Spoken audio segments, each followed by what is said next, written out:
महनूर खामोशी से आकर अपनी माँ की गोद में सर रख देगी। अब ऐसा होगा कि उसके अंदर छुपा हुआ दर्द आंसुओं की सूरत बाहर आने लगेगा।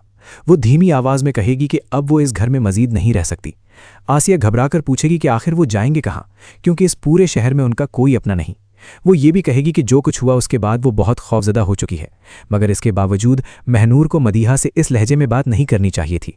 आसिया चाहेगी कि वो सब कुछ भुलाकर किसी घर में रहें, मगर महनूर इस बार अपना फैसला बदलने वाली नहीं होगी। महनूर अपनी माँ को समझाएगी कि जैन ने उन पर बहुत एहसान किए हैं और अब वो नहीं चाहती कि उसकी वजह से जैन मजीद मुश्किलात में फंसे। वो कहेगी कि लोग पहले ही उसके किरदार पर बातें बना रहे हैं, इसलिए अब यहाँ से जाना ही बेहतर होगा। इतने में दरवाजे पर दस्तक होगी।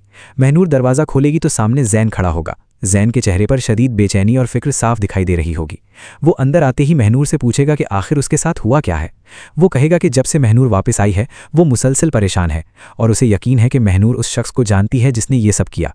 अब ऐसा होगा कि जैन महनूर से वादा करेगा कि अगर वो सच बता दे तो वो हर हाल में उसे इंसाफ दिलाएगा।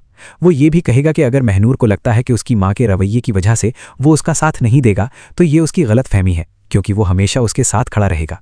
मगर महनूर एक बार फिर खामोशी इख्तियार कर लेगी। वो जैन से कहेगी कि वो किसी को नहीं जानती और ना ही किसी का नाम लेना चाहती है। फिर वो जैन को ये भी बता देगी कि वो सुबह होते ही अपनी माँ के साथ इस घर से चली जाएगी। ये सुनकर जैन के दिल पर जैसे चोट लगेगी। वो परेशानी से पूछेगा कि आखिर वो इस हालत में कहाँ जाएंगी, मगर महनूर सख्ती से कहेगी कि वो कहीं भी चली जाएगी, मगर अब यहाँ नहीं रुकेगी। फिर वो जैन से दरख्वास्त करेगी कि वो वहाँ से चला जाए, क्योंकि अगर किसी ने उन्हें साथ देख लिया तो लोग मजीद बातें बनाएंगे। जैन खामोशी से वहां से निकल जाएगा, मगर उसके दिल में बेशुमार सवाल और बेचैनी बढ़ती चली जाएगी। दूसरी तरफ महविश शदीद खौफ में मुब्तला होने लगेगी। उसे यही डर होगा कि कहीं महनूर ने उसका नाम तो नहीं ले लिया। वो घबराते हुए फौरन जैन को फ़ोन करेगी और पूछेगी कि क्या महनूर वापस आ गई है।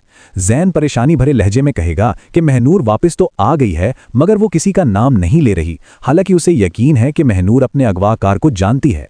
ये सुनते ही महविश सुकून का सांस लेगी। उसके बाद महविश फौरन दानिश के पास जाएगी और उसे बताएगी कि महनूर ने अभी तक उन दोनों का नाम नहीं लिया। दानिश भी घबराहट भरे अंदाज में कहेगा कि उन्हें शुक्र अदा करना चाहिए, क्योंकि अगर महनूर सच बोल देती तो आज वो दोनों आज़ाद ना होते। अब कहानी एक और खतरनाक मोड़ लेने वाली होगी, क्योंकि जैन के दिल में सच जानने की बेचैनी बढ़ती जाएगी, जबकि महविश हर कीमत पर अपने राज को छुपाने की कोशिश करती नजर आएगी।